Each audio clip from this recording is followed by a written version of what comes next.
అమరావతికి వరద ముంపు ఉంది. కృష్ణానది ద్వారా వచ్చే వరద ముంపు కాదు. కృష్ణానది ద్వారా వచ్చే వరద ముంపు కూడా ఉంది. అది 29 గ్రామాల లోపలికి రాదు. కరకట్ట వెనకాల మాత్రం వరద ముంపు ఖచ్చితంగా ఉంది. చంద్రబాబు గారి ఇల్లు మునిగింది మొన్న. అట్లాగే ఆయన పేరేంటి, ఆశ్రమం, మంతెన వాళ్ళ ఆశ్రమం కానీ ఎన్ని మునిగినాయి. ఓపెన్ సీక్రెట్ అది. అసలు అది నదీ పరివాహక ప్రాంతం. అవి అక్రమమైనటువంటి గృహాలు.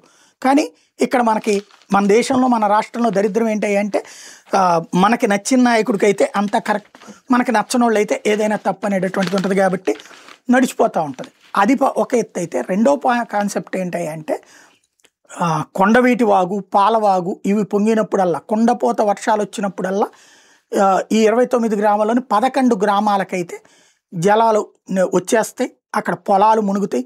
వీళ్ళేమో రాసే దిక్కుమాలిన వార్తల్లో రోడ్డు బాగానే ఉంది, పొలాల్లోకి నీళ్ళు వస్తే కూడా తప్పేనా అంటూ పనికి మాలిన వార్తలు రాసుకొస్తా ముంపుని కవర్ చేసుకొచ్చే ప్రయత్నం ఒకవైపు, లేదు మునిగిని అని రాసుకొచ్చే ప్రయత్నం వీళ్ళు ఇంకొక వైపు నడుస్తుంటుంది.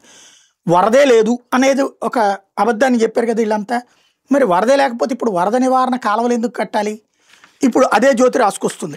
అమరావతి అభివృద్ధికి 1785 కోట్లు అంటూ రెండో విడత పనులకు ఏడీసీఎల్ శ్రీకారం.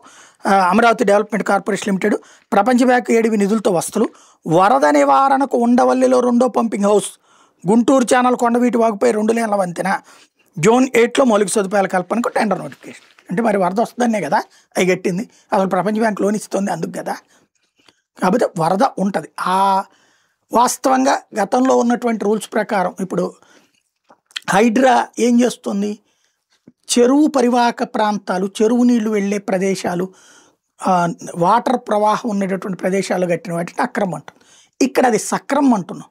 హైకోర్టుతో సహా అందరికీ తెలుసు అక్కడ ఆ వాగు వాటర్ అటుకొస్తుంది అనేది. వాటర్ ఫ్లోయింగ్ స్పాట్లు అవి.